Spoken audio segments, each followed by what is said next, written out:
ಅಂತಾರಾಷ್ಟ್ರೀಯ ಬೂಕರ್ ಪ್ರಶಸ್ತಿ ಪುರಸ್ಕೃತರಾದ ಭಾನು ಮುಷ್ತಾಕ್ ಅವರ ಬರಹಗಳಲ್ಲಿ ಮಹಿಳಾ ಸಂವೇದನೆ ಎದ್ದು ಕಾಣ್ತಿದೆ. ಹೌದು, ಭಾನು ಅವರ ಹಸಿನ ಮತ್ತಿತರ ಕಥೆಗಳು ಜಾತಿ ಧರ್ಮಗಳಾಚೆ ಸ್ತ್ರೀ ಕುಲಕ್ಕೆ ಸ್ಫೂರ್ತಿಯ ಚಿಲಿಮೆಗಳಂತಿವೆ ಎಂದು ಸರ್ಕಾರಿ ಪ್ರಥಮ ದರ್ಜೆ ಕಾಲೇಜಿನ ಪ್ರಾಧ್ಯಾಪಕಿ ಡಾಕ್ಟರ್ ಮಹಾದೇವಿ ಹೆಬ್ಬಾಳೆ ಪ್ರತಿಪಾದಿಸಿದರು.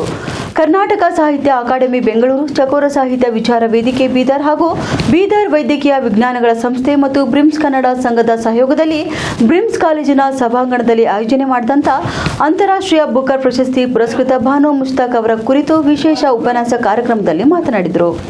ಮಹಿಳೆ ಎಲ್ಲ ಕಟ್ಟಪಾಡು, ಸಂಪ್ರದಾಯ ಮತ್ತು ಮೂಢನಂಬಿಕೆಯಿಂದ ಹೊರಬರಬೇಕು, ತನಗೂ ಒಂದು ಜೀವವಿದೆ, ಬದುಕಿದೆ ಎಂದು ಅರ್ಥೈಸಿಕೊಂಡು ಸ್ವತಂತ್ರವಾಗಿ ಬದುಕಬೇಕೆಂದು ಭಾನು ಮುಷ್ತಾಕ್ ಅವರು ತಮ್ಮ ಬರಹದಲ್ಲಿ ತಿಳಿಸಿದ್ದಾರೆ ಎಂದು ತಿಳಿಸಿದರು. ನಂತರ ಕಾರ್ಯಕ್ರಮದ ಉದ್ಘಾಟನೆ ನೆರವೇರಿಸಿದ ವಿಶ್ರಾಂತ ಡಿಎನ್ ಪ್ರೊಫೆಸರ್ ದೇವದಾಸ್ ತುಮಕೊಂಟೆ ಮಾತನಾಡಿ, ಮುಷ್ತಾಕ್ ಅವರು ಬರೆದ ಕೃತಿಯನ್ನು 2025ರಲ್ಲಿ ದೀಪಾ ಬಸ್ತಿ ಅವರಿಂದ ಆಂಗ್ಲ ಭಾಷೆಗೆ ಅನುವಾದಿಸಲ್ಪಟ್ಟ ಸಣ್ಣ ಕಥಾ ಸಂಕಲನ ಹಾರ್ಟ್ ಲ್ಯಾಂಪ್ಗೆ ಅಂತಾರಾಷ್ಟ್ರೀಯ ಬೂಕರ್ ಪ್ರಶಸ್ತಿ ಲಭಿಸಿದೆ. ಮೂಲತಃ ಹಾಸನ್ ಜಿಲ್ಲೆಯವರಾದ ಮುಷ್ತಾಕ್ ಅವರು ವಕೀಲೆ, ಸಾಮಾಜಿಕ ಕಾರ್ಯಕರ್ತೆ ಮತ್ತು ಬರಹಗಾರ್ತಿ ಆಗಿದ್ದಾರೆ. ಅಷ್ಟೇ ಅಲ್ಲ, ಉರ್ದು, ಹಿಂದಿ, ತಮಿಳು, ಮಲಯಾಳಂ, ಆಂಗ್ಲ ಭಾಷೆಗಳಲ್ಲಿ ಕೂಡ ಕೃತಿಗಳು ಹೊರಬಂದಿವೆ ಎಂದು ಹೇಳಿದರು. ಇನ್ನು ಕರ್ನಾಟಕ ಸಾಹಿತ್ಯ ಅಕಾಡೆಮಿ ಸದಸ್ಯ ಸಂಚಾಲಕಿ ಡಾಕ್ಟರ್ ಚಂದ್ರಕಲಾ ಬಿದ್ರಿ ಪ್ರಾಸ್ತಾವಿಕ ಮಾತನಾಡಿ, ಭಾನು ಮುಷ್ತಾಕ್ ಅವರ ಜೀವನ ಮತ್ತು ಸಾಧನೆ ಕುರಿತು ಇಂದಿನ ಯುವ ಜನತೆಗೆ ತಿಳಿಸಿಕೊಡಲು ಕಾಲೇಜುಗಳಲ್ಲಿ ಅಕಾಡೆಮಿ ವತಿಯಿಂದ ಉಪನ್ಯಾಸ ಕಾರ್ಯಕ್ರಮ ಆಯೋಜಿಸುತ್ತಿದ್ದೇವೆ. ಇನ್ನು ಹೃದಯಕ್ಕೆ ತಟ್ಟುವ, ಮನಸ್ಸಿಗೆ ಮುಟ್ಟುವ ಹಸಿನ ಮತ್ತು ಇತರೆ ಕಥೆಗಳನ್ನು ಭಾನು ಅವರು ರಚನೆ ಮಾಡಿ ಇಂದಿನ ಸಾಹಿತಿಗಳಿಗೆ ಆದರ್ಶಪ್ರಾಯರಾಗಿದ್ದಾರೆ ಎಂದು ಹೇಳಿದರು. ಅಷ್ಟೇ ಅಲ್ಲ, ಅನೇಕ ಕಷ್ಟಗಳನ್ನು ಸಹಿಸಿಕೊಂಡು ಆ ಅನುಭವಗಳನ್ನೇ ಕಥೆ, ಕಾದಂಬರಿ ಮೂಲಕ ಜನತೆಗೆ ತಿಳಿಸಲು ಪ್ರಯತ್ನ ಕೂಡ ಮಾಡಿದ್ದಾರೆ ಎಂದು ನುಡಿದರು. ಅಧ್ಯಕ್ಷತೆ ವಹಿಸಿದ್ದ ಬ್ರಿಮ್ಸ್ ಪ್ರಭಾರಿ ನಿರ್ದೇಶಕ ಡಾಕ್ಟರ್ ಸುನಿಲ್ ತಪ್ಸೆ ಮಾತನಾಡಿ, ಭಾನು ಅವರು ಹೆಜ್ಜೆ ಮೂಡಿದ ಹಾದಿ, ಬೆಂಕಿಮಳೆ, ಎದೆಯ ಹಣತೆ, ಸಫೀರಾ, ಬಡವರ ಮಗಳು, ಹೆಣ್ಣಲ್ಲ, ಕುಬ್ರ ಕಾದಂಬರಿ, ಇಬ್ಬನಿಯ ಹಾವು ಲೇಖನಗಳ ಸಂಗ್ರಹ, ಒದ್ದೆ ಕಣ್ಣಿನ ಬಾಗಿನ ಕವನ ಸಂಕಲನ ಹೀಗೆ ಅನೇಕ ಗಟ್ಟಿ ಸಾಹಿತ್ಯ ರಚನೆ ಮಾಡಿ ಅನೇಕ ರಾಜ್ಯ, ರಾಷ್ಟ್ರ ಮತ್ತು ಅಂತಾರಾಷ್ಟ್ರೀಯ ಪ್ರಶಸ್ತಿಗಳನ್ನು ತಮ್ಮ ಮುಡಿಗೇರಿಸಿಕೊಂಡಿದ್ದಾರೆ ಎಂದು ಅಭಿಪ್ರಾಯಪಟ್ಟರು. ಇನ್ನು ಇದೇ ವೇಳೆ ವೇದಿಕೆ ಮೇಲೆ ಸಮುದಾಯ ವೈದ್ಯಶಾಸ್ತ್ರ ವಿಭಾಗದ ಮುಖ್ಯಸ್ಥೆ ಡಾಕ್ಟರ್ ಪಲ್ಲವಿ ಕೇಸರಿ, ಕರ್ನಾಟಕ ಜಾನಪದ ಪರಿಷತ್ ತಾಲೂಕಾಧ್ಯಕ್ಷ ಎಸ್ಬಿ ಕುಚಬಾಳ್, ಸಂಚಾಲಕ ಅಜಿತ್ ನೇಳ್ಗೆ ಸೇರಿದಂತೆ ವೈದ್ಯ ವಿದ್ಯಾರ್ಥಿಗಳು ಕೂಡ ಉಪಸ್ಥಿತರಿದ್ದರು. ಇನ್ನು ಬ್ರಿಮ್ಸ್ ಕನ್ನಡ ಸಂಘದ ಸಂಯೋಜಕರಾದ ಡಾಕ್ಟರ್ ರಾಜ್ಕುಮಾರ್ ಹೆಬ್ಬಾಳೆ ನಿರೂಪಣೆ ನೀಡಿದರೆ, ಚಕೋರ ಸಾಹಿತ್ಯ ವಿಚಾರ ವೇದಿಕೆ ಸಂಚಾಲಕಿ ಡಾಕ್ಟರ್ ಮುಕ್ತುಂಬಿ ಎಂ ಸ್ವಾಗತ ಮಾಡಿದರು. ನಂತರ ಸಮುದಾಯ ವೈದ್ಯಶಾಸ್ತ್ರದ ಸಹಾಯಕ ಪ್ರಾಧ್ಯಾಪಕ ಪ್ರೊಫೆಸರ್ ಶಶಿಕಾಂತ್ ಹೊಸತಡ್ಡೆ ಅವರು ವಂದಿಸಿದರು. ವಿಶೇಷ ಉಪನ್ಯಾಸ ಕಾರ್ಯಕ್ರಮದ ಅನ್ವಯ ವೇದಿಕೆ ಮೇಲೆ ಉಪಸ್ಥಿತರಿದ್ದ ಎಲ್ಲ ಅತಿಥಿಗಳೇ, ವೈದ್ಯಾಧಿಕಾರಿಗಳೇ ಮತ್ತು ವೈದ್ಯಕೀಯ ವಿದ್ಯಾರ್ಥಿಗಳೇ, ಈ ಕಾರ್ಯಕ್ರಮ ವಿಶೇಷವಾಗಿ ಇದ್ದು ಇಲ್ಲಿ ಯಾಕೆ ಹಮ್ಮಿಕೊಂಡಿವೆ ಅನ್ನೋದ್ರ ಬಗ್ಗೆ ಮೇಡಮ್ ಅವರು ಸಹಿತ ಹೇಳಿದ್ದಾರೆ. ನಮ್ಮ ರಾಜ್ಕುಮಾರ್ ಸರ್ ಅವರು ಸಹಿತ ಸಂಕ್ಷಿಪ್ತವಾಗಿ ಹೇಳಿದ್ದಾರೆ. ಇಂದಿನ ಕಾಲದಲ್ಲಿ ವಿಜ್ಞಾನ ಎಷ್ಟು ಬೆಳೆದಿದೆಯೋ ಅದರ ಜೊತೆಗೆ ಸಾಮಾಜಿಕ ವ್ಯವಸ್ಥೆ ಯಾವ ರೀತಿ ಇದೆ ಅನ್ನೋದು ನಮ್ಮ ಎದುರುವಂಥ ಒಂದು ಪ್ರಶ್ನೆ.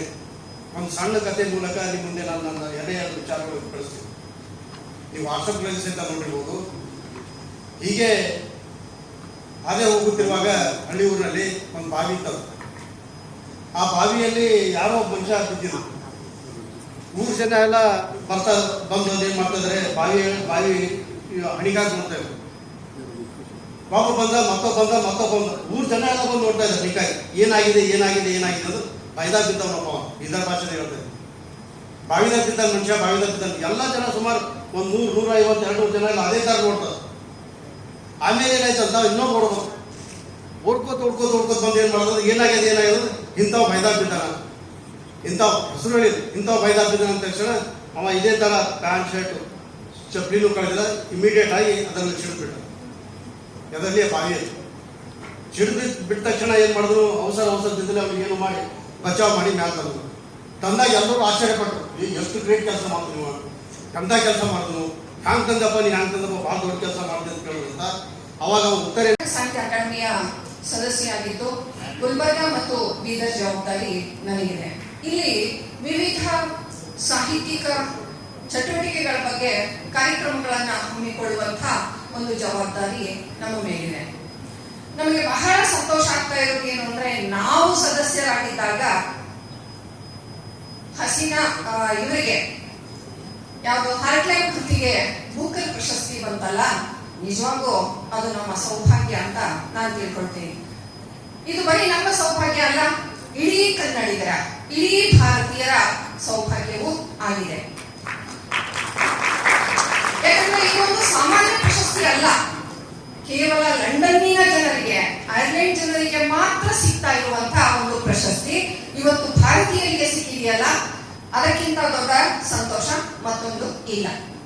ನಾವು ಯಾಕೆ ವೈದ್ಯಕೀಯ ಕಾಲೇಜುಗಳನ್ನೇ ಆಯ್ಕೆ ಮಾಡ್ಕೊಂಡ್ವಿ ಅಂದ್ರೆ, ನಾವು ಬೇರೆ ಬೇರೆ ಕಾಲೇಜುಗಳಲ್ಲಿ ಸೈನ್ಸ್, ಆರ್ಟ್ಸ್, ಕಾಮರ್ಸ್ ಇರುವಂತಹ ಬೇರೆ ಬೇರೆ ಕಾಲೇಜುಗಳಲ್ಲೆಲ್ಲ ಈಗಾಗಲೇ ಸಾಕಷ್ಟು ಕಾರ್ಯಕ್ರಮಗಳನ್ನು ಮಾಡಿದ್ದೀವಿ ಮತ್ತು ಅಲ್ಲಿ